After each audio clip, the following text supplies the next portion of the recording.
Bonsoir à tous, Jérôme Cabi, délégué général de la FNEJ. Je suis très heureux de vous accueillir aujourd'hui pour cette nouvelle conférence FNEJ, Cercle des entreprises, sur la symétrie des attentions. Je rappelle que la symétrie des attentions est une appellation qui est déposée par l'Académie des services. Et je voudrais tout d'abord excuser notre président, Jean-Marc Janaillac, qui devait introduire, mais qui a eu un empêchement de dernière minute et qui ne peut pas être là ce soir, mais qui assiste à distance. Et puis, je voudrais aussi remercier l'ensemble des intervenants qui ont accepté de se prêter à l'exercice. Alors, c'est un exercice qui s'inscrit dans les activités du Cercle des entreprises de la FNEJ, qui réunit 11 entreprises aujourd'hui, dont certaines sont représentées autour de la table ce soir, et ainsi que dans la deuxième table ronde, c'est-à-dire de mettre en contact et de faire dialoguer des entreprises d'un côté et des universitaires ou des représentants d'écoles de management et d'écoles de commerce qui sont des chercheurs et qui travaillent sur des sujets pour qu'il y ait une fécondation croisée entre ces chercheurs et les entreprises sur des sujets qui sont des sujets d'actualité. Et donc ce soir, la symétrie des attentions. Et je vais passer tout de suite la parole à Charles-Henri Besser-Déor qui nous fait l'honneur d'animer cette table ronde et qui est le responsable des relations entreprises de la FNEJ. Très bonne soirée, j'aurai l'occasion de vous revoir, mais à la toute fin de cette manifestation. Bien, bonsoir à toutes et à tous. Une fois n'est pas coutume, je vais demander à tout le monde de couper sa caméra, et également son micro. Donc, pour une fois, nous allons avoir des écrans noirs avec des lettres. Donc, je demande à tout le monde de couper sa caméra et son micro.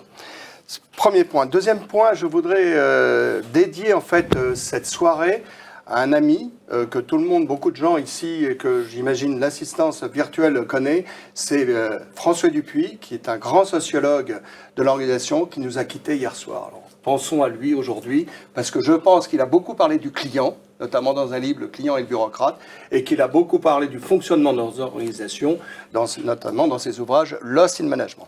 Alors, cette première table ronde, nous allons rappeler ce qu'est la symétrie des attentions, quel est l'intérêt de la symétrie des attentions pour les organisations.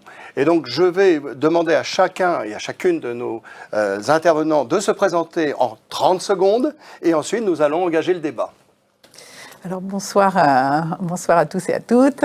Merci de cette invitation. Donc, je suis Emmanuelle Nagar, je suis professeure de marketing à l'ESSEC. Et également, tu as une autre fonction, je crois. Et je suis en ce moment directrice académique du programme Grande École. Oui, absolument. Donc c'est quand même important. C'est important. Voilà. Agnès. Oui, bonsoir à tous. Alors moi, je suis Agnès Tran-Pommel, BNP Paribas, dans les ressources humaines et en charge plus spécialement du marketing et du change pour les ressources humaines. Pour les ressources humaines, hein, pour les ressources humaines, exactement. D'accord, centré sur la fonction. Emmanuel à bord, parce que nous avons un problème ce soir, nous avons deux Emmanuel, alors il faut que je distingue les deux. Emmanuel à bord. Bonjour, bonsoir, je m'appelle Emmanuel à bord de Châtillon, je suis professeur des universités à Grenoble IAE et je suis responsable de la chaire Management et Santé au Travail. Merci Emmanuel. Last but not the least, Gérard. Bonsoir à tous, donc je suis Gérard Matancio, je travaille chez Enedis et je suis en charge de la transformation managériale d'Enedis. Et tu es dans la direction ? Alors, la direction, c'est compliqué, des dirigeants, des talents et de la dynamique managériale. Oui, mais c'est quand même important parce que ça va toucher à une partie de notre sujet ce soir. Alors, vous avez remarqué, nous avons deux académiques, c'est ce que veut un peu ce cercle des entreprises de la FNEJ, de marier académiques et praticiens. Donc, nous allons laisser la parole à nos deux académiques pour faire une sorte d'introduction du sujet et ensuite on aura un dialogue avec les deux praticiens ici, et puis avec tout le monde, avec vous.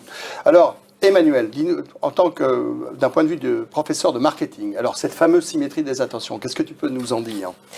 Alors, c'est un très joli terme, mais en fait c'est un thème assez ancien dans le marketing des services, qui s'est toujours intéressé donc à la satisfaction des clients.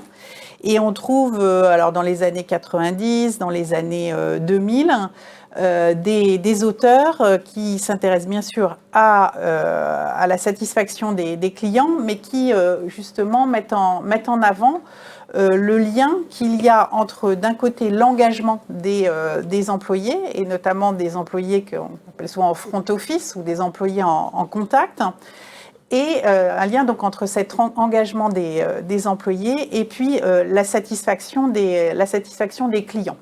Et quand on regarde les ouvrages classiques en marketing, j'ai repris Mon Kotler, Manceau et Monet aujourd'hui. Et donc il y a cette notion d'importance bien sûr dans les services du personnel en contact, et puis même une notion de marketing interne en fait dans les entreprises de services, et du rôle prépondérant des ressources humaines dans ces entreprises, justement parce qu'il y a un lien entre les employés et leur engagement, et puis la satisfaction des clients.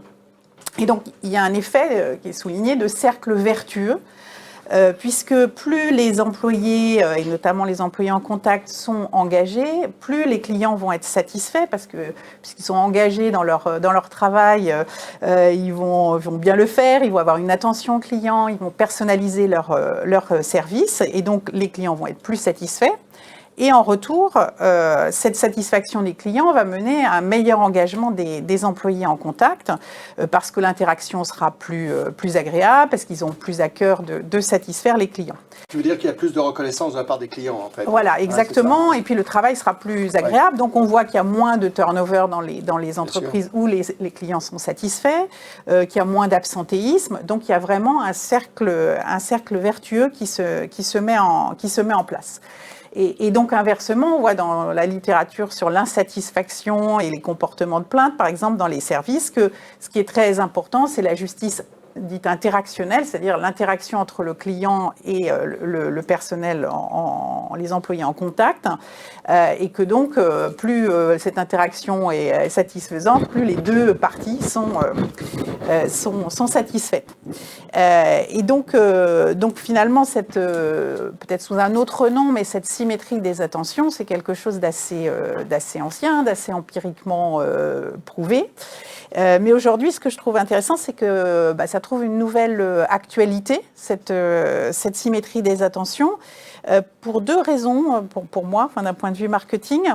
D'abord parce que de plus en plus, on parle évidemment d'intelligence artificielle et d'interaction plutôt homme-machine, et un certain nombre de services, en fait, sont rendus plus par des personnes humaines, mais par des robots ou des interfaces avec des machines, et que donc ce rôle des émotions et ce cercle vertueux, ça repose question. Est-ce qu'il y a une symétrie des attentions lorsque, effectivement, ce ne sont plus des employés, mais des quand machines. Tu dialogues avec un chatbot, quoi. Voilà, avec un robot. Oui. Donc il y a une façon de simuler les émotions ressenties, qui seraient ressenties, ou en tout cas de simuler des émotions par une machine. Mais évidemment, ça repose cette question-là. Donc je trouve que c'est intéressant. Et puis la deuxième chose, c'est qu'on voit de plus en plus en fait que la marque globale, la réputation d'une entreprise ou d'une marque entreprise, elle se fait aussi par sa marque employeur, au sens où il me semble que de plus en plus les clients peuvent être finalement attentifs à la façon dont une entreprise traite ses salariés, et qu'il y a un rôle un peu d'une marque éthique. Une entreprise qui a une bonne réputation, c'est aussi une entreprise qui traite bien ses salariés. Et quand on voit par exemple que certaines entreprises comme Uber ou Deliveroo, il y a même eu des mouvements de boycott parce qu'elles, justement, elles avaient la réputation de ne pas traiter les employés. On voit bien que de plus en plus, il y a cette importance des... Voilà, et du bien-être. Et du bien-être, absolument. Alors, ce qui est frappant, je sors de 2 heures d'une session de Great Place to Work qui vient de décerner tout à l'heure au Grand Rex ses prix. Et ce qui m'a frappé, c'est de voir le type d'entreprise qui était primé. La plupart des entreprises de services, plutôt dans la tech, et plutôt, c'était intéressant de voir. Et la vraie question, c'est effectivement, si on est Great Place to Work, est-ce qu'on a véritablement, on tient la promesse? C'est évidemment quelque chose d'important. Alors, Emmanuel Laborde, ta réaction? Bon, je ne réagis pas tout de suite à Great Place to Work. Oui, on verra ça plus tard. Peut-être déjà parler de la symétrie des attentions, parce que c'est quand même un peu l'objet de notre discussion. Je crois que pour essayer de le définir de la meilleure manière possible, on peut utiliser la métaphore de l'effet bifidus. Voilà. Ce qui Ce qui fait du bien à l'intérieur se voit à l'extérieur. C'est ça l'idée. Ah, ça, c'est intéressant. Ouais. Maintenant, on voit bien que cette idée, elle est intéressante. Oui. Cette idée, elle est intéressante parce qu'on se dit, ça peut effectivement profiter d'un côté à certains salariés qui, dans des entreprises où on traite mieux les clients que les salariés, eh bien, ça leur ferait du bien. Et réciproquement, on est aussi un peu inquiet pour les salariés de certaines entreprises qui ne nous traitent pas toujours très bien. Mais il me semble aussi que si on regarde de plus près, on se dit, mais il y a beaucoup quand même des entreprises qui réussissent et qui n'ont pas vraiment l'air d'être dans la symétrie des attentions, qui manifestement ne traitent pas toujours leurs salariés ou leurs sous-traitants aussi bien qu'ils traitent leurs clients. Et là, on n'a pas besoin d'exemples, je pense qu'on en a suffisamment derrière la tête. Alors, c'est d'abord, la symétrie des attentions, c'est d'abord une vieille idée, c'est celle de l'alignement. Et c'est vrai que la stratégie, comme les ressources humaines, se sont posées la question de l'alignement et de son intérêt pour nos organisations. En se disant que finalement, si une entreprise, elle réussissait à aligner ce comportement interne sur ses marchés, l'activité de ses marchés, ça ne pouvait être que profitable à tout le monde. Donc ça, cette idée-là, voilà, elle tient, et je pense qu'elle est partagée, mais elle reste une idée générale. Toute la question, c'est de se dire, mais effectivement, est-ce que ça correspond aujourd'hui à ce qu'on rencontre dans nos organisations ? Et il me semble qu'au-delà de cette symétrie des attentions, il faut peut-être renverser les choses en se disant, mais est-ce qu'on n'aurait pas une symétrie des préoccupations ? Et effectivement, quand on examine les préoccupations des organisations, on s'aperçoit que leurs préoccupations, elles se ressemblent beaucoup. Peut-être plus que la symétrie des attentions. On constate quoi ? On constate qu'elles veulent que leurs clients soient fidèles, que leurs clients s'engagent dans le produit, que leurs clients disent du bien de leurs produits. Et puis de l'autre côté, c'est à peu près la même chose. On a l'impression que les entreprises elles ont envie que les salariés soient fidèles, qu'ils s'engagent et qu'ils parlent bien de leur entreprise. Alors, bien entendu, on a hérité un certain nombre de concepts de cette logique-là. L'idée de marque employeur, c'est aussi une dérivation du marketing, où les premières évolutions de la communication d'entreprise, elles étaient fondées aussi sur des logiques qui ressemblaient beaucoup à celles du marketing. Mais le problème qu'on a, c'est que vous voyez bien que cette symétrie des préoccupations, elle s'inscrit dans un modèle de relation au travail qui, moi, me semble arriver à bout, qui est le modèle de l'engagement. C'est-à-dire que ce modèle de l'engagement, pour moi, il est arrivé à bout, au bout, quand... alors, il y a 20 ans, Laurence Parisot nous a dit, vous savez, on voulait vous dire, finalement, en fait, la vie, l'amour, le travail, tout est précaire. C'était les 3 dimensions de Laurence Parisot. Elle nous disait clairement, en fait, dans le contrat psychologique traditionnel, qui est celui du modèle de l'engagement, on échange le temps de travail, la force de travail, les compétences, contre une soumission à une certaine forme d'autorité, un abandon des libertés, mais aussi une sécurité, une rémunération, une carrière, etc. Et là, alors c'était pas Laurence Parisot, c'était la société qui avait évolué, mais on nous disait tout d'un coup, finalement cette contrepartie au contrat psychologique, elle n'est plus là. Et si elle n'est plus là, on voit bien que la question, c'est sur quoi on reconstruit derrière. C'est-à-dire, si l'engagement n'est plus la valeur centrale, il faut qu'on retrouve sur quoi va fonctionner les modèles futurs de relations au travail. Et là, si on interroge un petit peu des cadres, aussi bien des cadres qui recrutent que des cadres qui animent des équipes, on se rend compte qu'il y a un élément très important qu'ils nous signifient. Ils nous disent, en fait, maintenant, dans la discussion avec les salariés, on est dans du donnant-donnant. Et là, vous voyez bien que ce donnant-donnant, il nous fait forcément penser à la relation qu'on peut avoir avec les clients. C'est l'idée aussi de dire, finalement, le modèle qui se construit derrière, c'est plus le modèle de l'engagement, c'est un espèce de modèle transactionnel. On va probablement être sur du plus court terme, on va probablement être plus dans la négociation, et donc là, ce qu'on va construire, il faut y réfléchir en termes de symétrie. Merci Emmanuel. Je pense que ça va susciter un petit débat de la part de nos praticiens, parce que Agnès, on a entendu parler de cercle vertueux, on vient d'entendre parler d'engagement, ou du moins peut-être de la remise en cause de l'engagement, de cette notion bien connue de l'engagement. Et comment ça se passe en fait, cette question du cercle vertueux, comment ça se déroule chez BNP Paribas? Quelle est ton expérience? Et peut-être venir en contrepoint de ce que vient de nous dire notre ami Emmanuel. Si vous permettez, d'abord, je voudrais vous donner vous proposer une définition de la symétrie des attentions chez BNP Paribas. En fait, on peut dire c'est prendre soin des collaborateurs comme on prend soin des clients. vraiment cette symétrie des attentions. Et ça a été dit tout à l'heure par Emmanuel et Emmanuel. Bien sûr, c'est un levier très fort pour la satisfaction des clients, mais pas que. C'est aussi un enjeu fort d'attractivité. Quand on veut recruter des talents, il faut aussi faire ressortir cette symétrie des attentions, et c'est un levier très fort de rétention des collaborateurs. Et donc, globalement, ça engage la bonne santé de l'entreprise, au global. Donc, une fois que j'ai dit ça, comment on le traite ? Nous, on traite cette symétrie des attentions sous l'angle expérience collaborateur. On sait qu'une bonne expérience collaborateur s'égage d'un certain engagement. Ouais. Et cette expérience collaborateur, là aussi, ça fait la symétrie avec l'expérience client. Ouais. Et donc, on a mené beaucoup de travaux sur l'expérience client. Et donc, côté collaborateur, on s'inspire de ces travaux et on voit comment on peut les adapter pour travailler cette expérience collaborateur. Tu peux donner un exemple très concret de ce que vous avez fait peut-être la manière dont on a travaillé, c'est d'abord écouter nos collaborateurs. Ils nous disent des choses, il faut qu'on en tienne compte. Ils nous aident, il faut qu'on cartographie l'ensemble des parcours et des interactions que l'on a avec nos collaborateurs entreprises, ça c'est très important.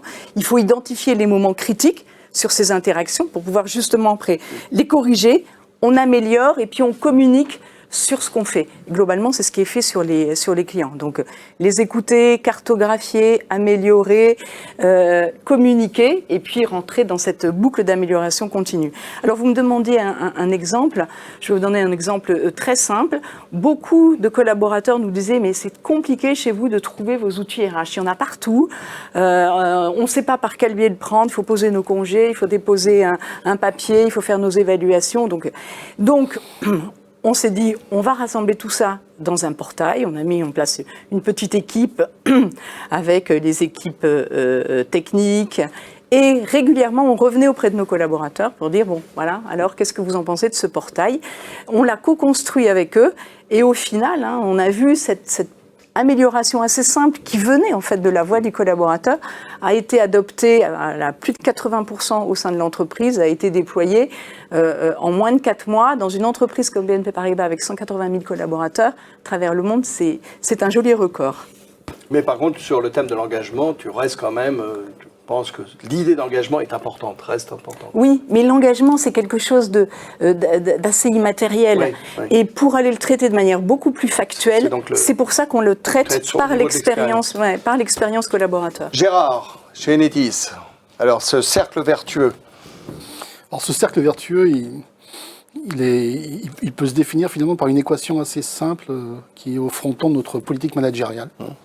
Qui est que ce que nous cherchons, c'est de la performance durable. Alors déjà, par rapport à la remarque d'Emmanuel, des entreprises non vertueuses, un peu, si je résume ce qu'il a dit, c'est pas tout à fait ce qu'il a dit, mais obtiennent aussi de la performance, et c'est troublant. Nous, ce qu'on recherche, c'est de la performance durable. Alors durable, ça veut dire quoi ? Ça veut dire qu'il est obtenu sans sacrifier ni le patrimoine technique, ni le patrimoine humain. Parce qu'on sait, effectivement, que l'on peut obtenir de la performance en sacrifiant l'un ou l'autre, voire les deux. Donc, comment obtient-on cette performance ? Nous, la réponse, c'est aussi l'engagement. Et l'engagement, on y croit. On y croit beaucoup, on le mesure un peu dans tous les sens. Parce que pour nous, c'est ce supplément d'âme que met finalement le collaborateur dans son travail, qui n'est pas écrit dans la fiche de poste et qui fait qu'il va faire le travail quand même, parce qu'il sent le besoin, qu'il a envie de le faire, qu'il a ce moteur interne qui fait qu'il va le faire. Mais alors, troisième terme de l'équation, comment obtient-on cet engagement ? Notre réponse, même si évidemment l'engagement peut être obtenu par de multiples facteurs, notre réponse, ce sont les comportements des managers et des cadres de l'entreprise qui font l'engagement ou qui ne le font pas.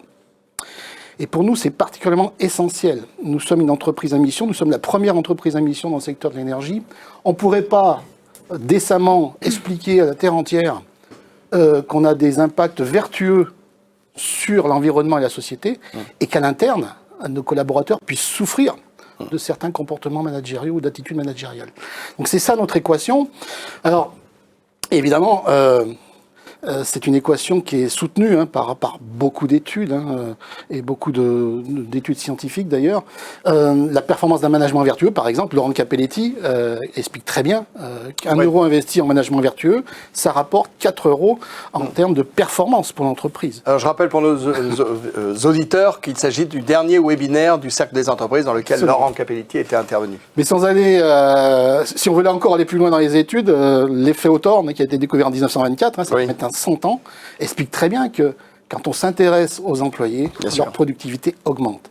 Il suffit de s'y intéresser d'ailleurs, qu'on baisse ou qu'on augmente la lumière. Alors juste pour aller sur cette question des comportements vertueux que tu viens de souligner, très concrètement, si je te dis, voilà un manager super performant sur les aspects business, etc., techniques, mais qui n'adopte pas ou qui ne démontre pas de comportement vertueux, qu'est-ce qu'on fait quand on a un manager hyper performant et pas de chance, il n'est pas dans la case du comportement vertueux?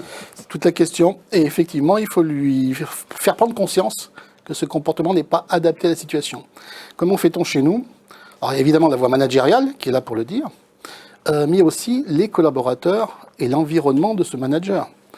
Depuis le 1er janvier 2024, chez Enedis, l'ensemble de nos cadres et managers, c'est-à-dire 10 000 personnes, sont désormais observés par Bilan 360, par l'ensemble des collaborateurs qu'ils ont, alors leurs subordonnés bien sûr, leurs pairs ou leur hiérarchie. Et c'est un élément d'éclairage absolument essentiel qui d'ailleurs doit compter dans l'évaluation au final et aussi dans la reconnaissance. Parce que sinon, on ne fait que discourir sur le sujet et on ne traite pas le fond du problème. Donc voilà comment on essaie de faire, sachant que on a une approche assez systémique. Et c'est sur cette question-là que tu voulais m'emmener, Charles-Henri. C'est que pour faire changer les comportements, finalement, comment fait-on? Il y a évidemment la communication, dire les comportements que nous voulons. Alors, on a un modèle de leadership, comme sûrement beaucoup d'entreprises, mais ça ne suffit pas. La communication ne suffit pas. Il faut aussi la formation, bien sûr, levier classique. Il faut aussi accompagner. On a des équipes qui sont spécialisées pour accompagner sur le terrain. Mais, et là je ferai référence au regretté François Dupuy que tu as évoqué tout à l'heure, et aussi aux travaux d'Herbert Simon, le concept de rationalité limitée des acteurs, qui fait qu'entre un message très bien construit et un contexte, l'acteur va toujours choisir le contexte. Et donc une partie assez considérable de notre travail consiste à mettre dans le contexte d'Enedis des politiques, des processus et des structures qui font que les bons comportements managériaux sont sollicités. Alors Agnès, chez BNP Paribas, tu viens de parler de l'expérience collaborateur. Il me semble que le premier acteur de l'expérience collaborateur reste le manager, quelque part. Oui, alors le manager, on lui met beaucoup de choses sur le dos, moi je trouve. Ils ont une charge mentale assez forte. Ils doivent être à la fois, bien sûr, responsables des résultats, ils doivent s'occuper des clients. Et puis en plus, on leur demande de plus en plus d'avoir des comportements de coach, de communiquer, motiver, créer du lien.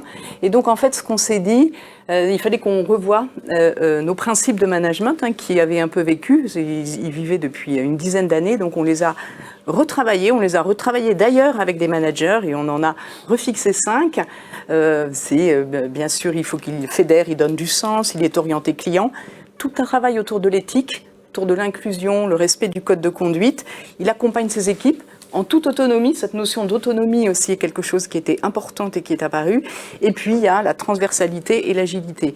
Et ces comportements, mais vous l'avez très bien dit Gérard tout à l'heure, ces comportements, bien sûr, on les a communiqués, mais ça ne suffit pas. Il faut aussi qu'on les fasse vivre, il faut qu'on les fasse vivre sur le terrain.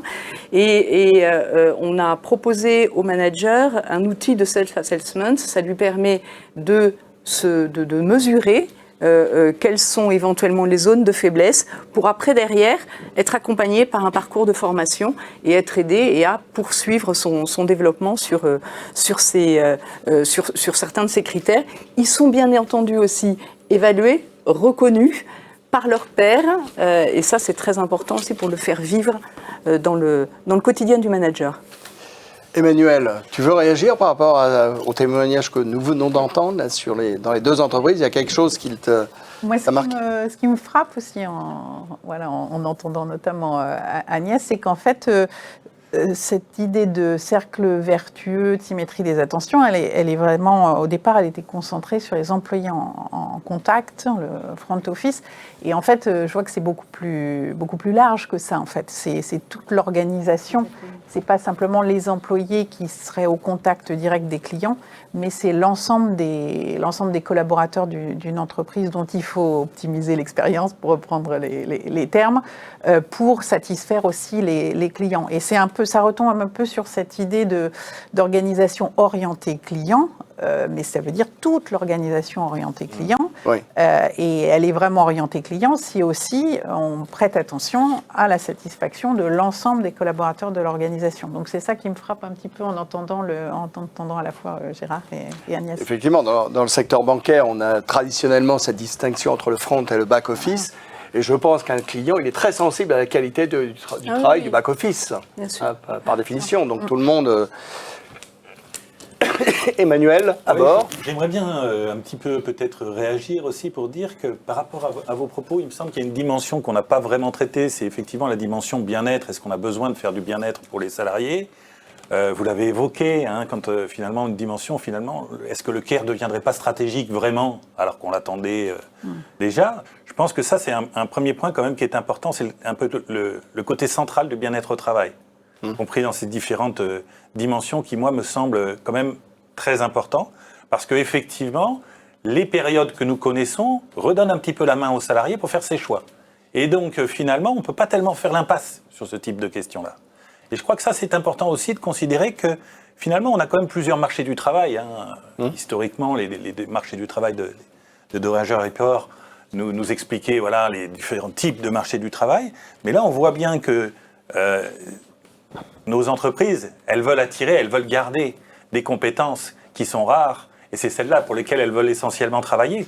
Et ceux-là, ils savent désormais que sur le marché, ils valent quelque chose, donc ils sont prêts à aller d'un endroit à l'autre. La question, c'est qu'est-ce qui les fait rester ?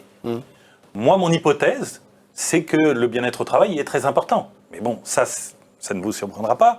Mais la question aussi qui se pose, c'est de dire, pendant longtemps, et je pense que là, maintenant, il y a eu une évolution significative, pendant longtemps, on a pensé que quand on travaillait sur le bien-être, on travaillait contre la performance. Et je crois que maintenant, on est à peu près tous convaincus, et même les entreprises qui ne l'étaient pas, sont à peu près convaincus que, finalement, quand on travaille les questions du bien-être, et nous, on avait montré ça avec Nathalie Bernard dans une étude, on avait montré que tout ce qui était fait en matière de RH pour la performance n'était pas contre le bien-être et réciproquement. Et que donc, il n'y avait pas d'opposition entre les deux. Et ça, je crois que c'est important de le garder en tête, parce que souvent, on pense que c'est un petit peu accessoire, mais en fait, c'est central. Je pense que ce que tu viens de dire, c'est quand même l'illustration que disait Emmanuel tout à l'heure, c'est-à-dire un regain d'intérêt pour la symétrie des attentions, qui est déjà une vieille notion déposée par l'Académie des services. Mais néanmoins, on a bien ce lien. Et ce que tu es en train de dire, c'est que le bien-être devient un facteur dans l'équation de ce que l'entreprise m'apporte. Alors, je voudrais dire à nos auditeurs que vous pouvez commencer à poser des questions, puisque normalement, vers 19h05, nous allons commencer le dialogue avec vous. Alors n'hésitez pas, s'il y a des questions qui vous intéressent, de poser à nos interlocuteurs, à nos participants, n'hésitez pas. Alors, il y a quand même une question derrière tout ça. Bon, c'est bien joli, on parle depuis une demi-heure de symétrie des attentions, on dit que ça vaut le coup de le faire, de se lancer, peut-être de la revoir, de la repenser. Mais il y a quand même des indicateurs qu'on pourrait discuter. Qu'est-ce qui fait finalement, comment vous mesurez l'impact business, parce que je reste, et on l'a dit tout à l'heure, tu as parlé de l'alignement des RH avec le business. Le business est humain, puisqu'on est. Comment vous, dans vos deux entreprises, vous avez quelque part, vous commencez à mettre en place des mesures. Est-ce qu'il y a des résultats visibles, en quelque sorte? Je me lance, j'y vais, ou c'est Gérard? J'y vais. Vas-y. Alors, ça passe vraiment par cette première phase qui est écouter les collaborateurs. Donc ça fait depuis longtemps qu'on a, et je suis sûre que chez Enedis c'est pareil, ces enquêtes annuelles qui permettent de mesurer la relation entre l'employé, l'employeur. Ça nous permet de voir l'évolution au fil des ans de cette relation, voir ce qui va bien avec le manager, ce qui va bien en termes de formation, etc., etc. Ça, ce sont des mesures à froid. c'est bien, c'est important, et ça nous permet de voir comment on évolue année après année. Mais ce qui est très important pour pouvoir vraiment améliorer l'expérience collaborateur, c'est faire aussi des mesures à chaud.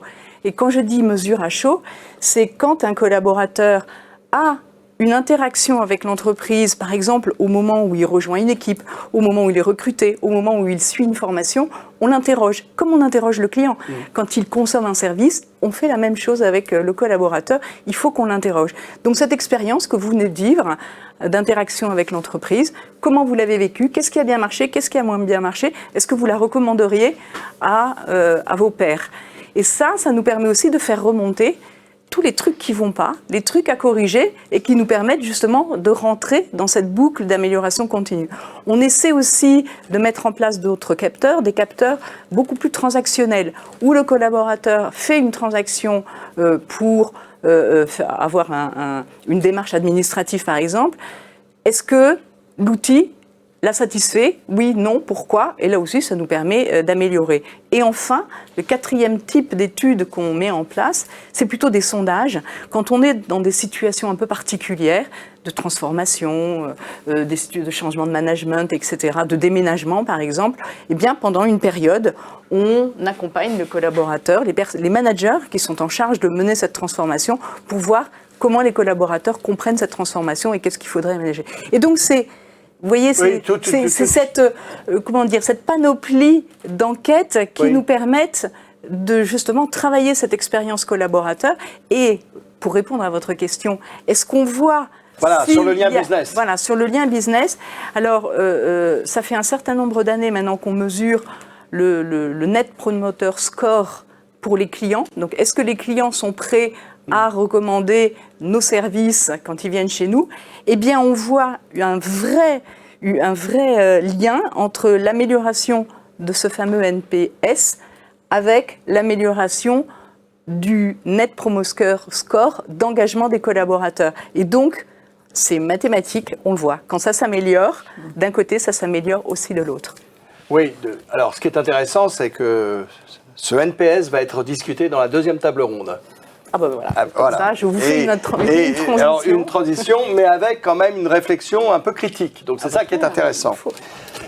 Alors, même question. Oui, Agnès l'a dit, on a aussi toute une batterie d'indicateurs qui sont dans nos baromètres sociaux, puisque annuellement nous avons un baromètre social qui prend le pouls des salariés, des managers, et bien sûr dans lequel il y a ce qu'on appelle le taux d'engagement, un indice d'engagement en fait, qui est d'ailleurs comparable avec d'autres entreprises. Il y a un benchmark qui est organisé.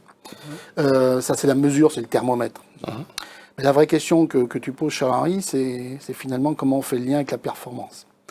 C'est une vraie question parce que je vais dire qu'il y a deux types de réactions face à ce genre de discours. Il y a ceux, j'imagine, autour de la table qui sont naturellement convaincus que bien traiter les salariés, ça produit la performance. Et puis il y a ceux qui ont besoin d'une démonstration un peu plus scientifique. Bien sûr, parce que vous êtes quand même une entreprise d'ingénieurs, donc il faut des chiffres. Absolument, il faut des chiffres, et puis il faut surtout de la démonstration intellectuelle, et après tout, pourquoi pas? Pourquoi balayer d'un revers de la main ce genre de réaction en disant ils n'ont rien compris, s'ils ne comprennent pas l'humain, c'est qu'ils n'ont rien compris? Non, il faut être en mesure de le démontrer. Alors comment on essaie de le démontrer? On a mené une opération pendant 2 ans sur 2 équipes où on était certain que la qualité du management était au niveau de ce qu'on souhaite avoir et obtenir. Et on a demandé aux chercheurs qui se sont investis sur ces 2 équipes de démontrer que non seulement dans ces 2 équipes, on avait un taux d'engagement qui frôlait l'indécence, qu'on avait un taux d'absentéisme, qu'on considère d'ailleurs à tort souvent comme des indicateurs RH, mais qui en fait derrière génèrent de la performance, on est bien d'accord. Mais en tout cas, ça ne suffit pas toujours pour les esprits les plus rationnels, on va le dire. Et donc, le travail qui a été demandé aux chercheurs, c'est de démontrer que sur les résultats opérationnels, c'est-à-dire taux de satisfaction client, continuité de la fourniture, nombre de dossiers traités, délai de raccordement, etc., eh bien, ils étaient au-dessus du lot. D'accord. Et les chercheurs ont pu le démontrer. Mais vous avez des groupes témoins ou pas? Avec des groupes témoins.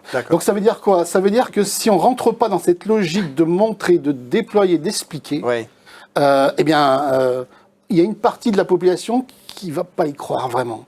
Et on a besoin de sincérité dans ces approches. La symétrie des intentions, je pense qu'on ne l'a pas dit, mais ça paraît essentiel, elle ne souffre pas le cosmétique. Elle ne souffre pas le manque d'implication et le manque de sincérité surtout. Ça, c'est clair. Ah, c'est ce que tu disais d'ailleurs sur l'expérience collaborateur, hein, parce qu'on s'est souvent limité à la marque employeur, et en fait je pense qu'on a oublié quand même pendant un temps. Alors on commence à avoir des questions, c'est une bonne nouvelle. Je remercie les courageux qui ont lancé les premières questions. Alors j'ai une question de Anne. Comment maintenez-vous il y a marqué asymétrie, je pense que c'est symétrie, cette asymétrie des attentions avec vos prestataires d'externalisation RH et vos sous-traitants? Comment vous maintenez cette symétrie des attentions avec des prestataires donc extérieurs un peu? Ouais, c'est une bonne question, je la prends aussi parce que très sincèrement, si aujourd'hui les entreprises n'ont pas compris que le prestataire, l'externalité comme on dit, fait partie de l'entreprise et qu'il faut le traiter, je crois que l'automobile là-dessus a un temps d'avance d'ailleurs, mais il faut le traiter comme nos propres collaborateurs, il faut s'intéresser à la façon dont ils travaillent, il faut s'intéresser aux conditions de santé et sécurité, pour nous en tout cas c'est un vrai sujet dans lequel ils opèrent, il faut qu'ils opèrent dans les mêmes conditions de santé et sécurité que nos propres salariés. Si on parle de bien-être, c'est bien-être pour nous, mais c'est bien-être aussi pour nos prestataires. On ne peut pas accepter un instant que les conditions de sécurité de nos prestataires soient inférieures à celles que nous demandons pour nos salariés. Donc, je dirais que cette inclusion, finalement, du prestataire dans l'écosystème de l'entreprise, c'est déjà un premier facteur d'explication. Je sais pas, vous avez des idées Non, moi, ce qui me semble quand même important à dire aussi, c'est que finalement, on a besoin aussi de penser comment va fonctionner l'équipe de travail, comment va fonctionner le collectif par rapport à cette double sollicitation interne et externe. Cette sollicitation interne autour du bien-être et cette sollicitation externe pour contribuer au développement des produits de l'entreprise. Moi, il me semble que, en fait, peut-être ce qui manque aujourd'hui, ou ce qui peut-être fait un peu défaut, c'est peut-être de se dire, mais finalement, il faudrait peut-être réinventer des modes de fonctionnement en interne qui permettraient de... Alors, je vais prendre une expression marketing, de réenchanter un peu le travail pour permettre de réenchanter derrière la relation au client. Parce qu'en fait, moi, mon observation, c'est que finalement, oui, on arrive à des résultats parfois satisfaisants, mais finalement, on s'aperçoit que le décalage avec ce qui pourrait être fait est très important. Et que finalement, le décalage, là, il y a des réserves de performance qui sont très importantes. Et moi, mon constat, c'est que c'est souvent ces réserves de performance-là qu'il faudrait réussir à mobiliser, parce que souvent, on s'aperçoit qu'on a des équipes qui fonctionnent malheureusement peut-être qu'à 50% de leur capacité, et c'est ça que moi, je suis à la recherche d'éléments qui vont nous permettre de dynamiser les équipes pour les faire franchir ce cap-là et dépasser ces horizons. Et tu irais sur l'idée de notre collègue que tu connais bien, Mathieu Teixeira, sur les espaces de discussion? Alors j'irais même beaucoup plus, enfin pas plus loin que lui, mais tout à fait dans cette ligne-là, tout à fait, parce que nous on a travaillé sur ces questions d'espaces de discussion. Dans l'idée des espaces de discussion, il y a l'idée de la démocratie aussi dans l'entreprise. Bien sûr, c'est derrière. Et pour moi, c'est une idée essentielle parce qu'on voit bien aussi que dans la logique de responsabilité sociale de nos organisations, c'est une dimension qui est très importante et qu'il faut prendre en compte. Je ne sais pas si vous avez vu l'article de Thomas Coutreau dans Le Monde il y a quelques jours, qui nous montre le lien qu'il y a entre démocratie dans l'entreprise et le vote. D'accord ? Donc cet élément, il est très important. Et nous, on a pu montrer, dans différentes études, que la présence d'espaces de discussion efficaces était corrélée très fortement avec à la fois la performance, l'engagement, le bien-être au travail, mais aussi un épuisement professionnel réduit. Donc, pour nous, c'est très important. C'est, pour moi, l'outil central qu'il va falloir développer. Tu veux réagir ou Moi, ce qui me frappe dans toute la discussion, c'est non seulement la symétrie des attentions, mais la symétrie totale des instruments de mesure, des préoccupations, des tendances. Vous parliez de bien-être des collaborateurs, on parle de bien-être du consommateur, vous parliez de fidélisation des employés et des collaborateurs. Depuis longtemps, il y a eu des travaux qui ont montré justement que un client plus fidèle est aussi un client plus rentable. Parce qu'il y a des effets d'apprentissage, des effets d'engagement. Donc c'est vrai que toutes ces tendances, elles sont vraies à la fois pour les collaborateurs et pour les clients. Et toutes les mesures dont vous avez parlé, la mesure de la satisfaction à chaud, à froid, des mesures aussi un peu comportementales, et je pense que ça c'est très intéressant de se dire les indicateurs pas seulement déclaratifs mais aussi le fait que les gens restent, s'absentent moins. On a exactement le même type de mesures pour les clients. Alors là, j'ai une remarque un peu longue de Roland. Vous voyez, moi, je suis obligé de faire la sélection, je suis désolé. Là. Roland nous dit, alors, je lis sa phrase parce qu'elle est un peu longue, mais si c'est un concept connu et généralisé, comment expliquer le fait qu'en général, sur tous les services, on constate un traitement à la réclamation et avec des interlocuteurs qui n'ont aucun pouvoir pour solutionner les demandes. Il devient aussi insupportable l'évaluation de l'interaction avec le service client, avec des questions souvent très assujetties au biais, car on sait pertinemment que notre interlocuteur subit des process de l'entreprise et qu'il n'y est pour rien. Ils sont où les vrais managers et le rôle de l'entreprise pour accompagner les employés? Voilà, une phrase assez longue qui synthétise. Là, il nous reste 5 minutes. Donc, vous avez 1 minute chacun pour réagir à cette phrase. S'il y a un cercle vertueux, il y a aussi un cercle vicieux. Et Oui. je pense qu'on est un certain nombre d'entreprises qui sont dans le cercle vicieux, peut-être aussi parce qu'il y a une focalisation sur le résultat court terme, en fait, financier court terme, et pas sur du bien-être qui est nécessairement long terme. Enfin, donc, ce que tu es en train de dire, c'est la logique business qui prime sur la logique humaine. D'accord. On commence à être dans un cercle Moi, vicieux plutôt. Moi, peut-être pour réagir, je pense qu'il y a aussi cette notion d'autonomie des équipes. Il faut qu'on puisse donner aux équipes l'autonomie suffisante, pas l'autonomie totale, mais l'autonomie suffisante pour pouvoir répondre à 80% des demandes. Et ça, on arrive petit à petit à le mesurer, notamment grâce aux capteurs qui ont été mis en place dans le cadre de l'expérience client. Et on a vu, ça a bien fonctionné. On fait remonter les irritants que les clients nous font remonter, et on sait tout de suite, très vite, où sont les équipes qui peuvent corriger cet irritant-là. Et on arrive à rentrer dans une boucle d'amélioration beaucoup plus rapide, alors qu'avant, il fallait escalader tout en haut, trouver la personne en charge et désescalader en plus. Donc là, il y a cette logique, et c'est un peu ce mot qu'on entend souvent, qui est l'agile, mais qui est vraiment cette organisation où on donne plus d'autonomie à une petite équipe capable de corriger rapidement des irritants. Ça rejoint un peu l'idée de démocratie que vient de nous proposer. Oui. Une réaction? Oui, responsabilisation, autonomie, absolument d'accord. Absolument d'accord, mais qu'est-ce qui empêche, y compris dans des univers très processés, qu'est-ce qui empêche certaines équipes d'aller au-delà? C'est le management, finalement. La différence, y compris dans des univers très bureaucratiques, vous avez des managers qui s'affranchissent des procédures qui leur tombent sur le dos et qui donnent du pouvoir aux collaborateurs, et ça fait la différence. Et puis d'autres qui se protègent derrière la procédure. Je pense qu'on a un gros problème en France peut-être et sans doute ailleurs de ce qu'on appelle une normobésité, c'est qu'on se protège par des règles et des procédures qui finalement ne protègent personne d'ailleurs et ralentissent le travail et l'encrassent. Et l'encrasse véritablement. Et ça, dans une entreprise, c'est absolument mortel parce que, évidemment, ça ralentit le travail de tout le monde et ça empêche, comme le dit notre spectateur, finalement, d'avoir un service réactif, humain et qui tienne compte de la situation telle qu'elle se présente, tout simplement. Gérard, je te rappelle que le regretté François Dupuis, en 2011, quand il a écrit le premier ouvrage de sa trilogie Lost in Management, ne parlait que de ça, Absolument. Que de l'excès des process. Alors, je voudrais rappeler là qu'il y a quand même quelqu'un qui c'était à peu près il y a maintenant 14 ans, avait sorti un Indien, je cite souvent cet Indien, qui s'appelle Vinit Nayar, qui était le CEO d'une boîte HCL Technologies, qui avait complètement renversé cette entreprise dans le bon sens, c'est-à-dire lui avait fait faire énormément de profits, croître, etc. Et le livre, je vous rappelle, c'était quand même employé d'abord, client ensuite. Quand j'ai lu ce livre à sa sortie, dans l'avion d'un avion de retour d'Inde, d'ailleurs je l'avais trouvé en Inde, j'ai trouvé ce petit bouquin, j'ai dit mais quel est celui qui a eu le culot d'écrire employé d'abord, client ensuite, parce que tout le monde à l'époque disait client premier. Et là on a vraiment une superbe illustration de la symétrie des attentions. Et ce que tu viens de dire, en fait, le secret qu'il a voulu dévoiler dans ce livre, c'est le développement de l'autonomie, la capacité des équipes à prendre des décisions sur le terrain. Il nous reste moins de 1 minute 15. Un dernier mot, vous avez la parole.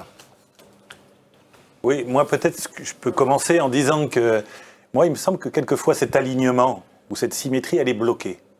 Et elle est bloquée parfois dans nos organisations. Je pense que vous l'avez bien expliqué à travers les limites qu'il y avait au management et à l'autonomie qu'on pouvait avoir aux différents stades.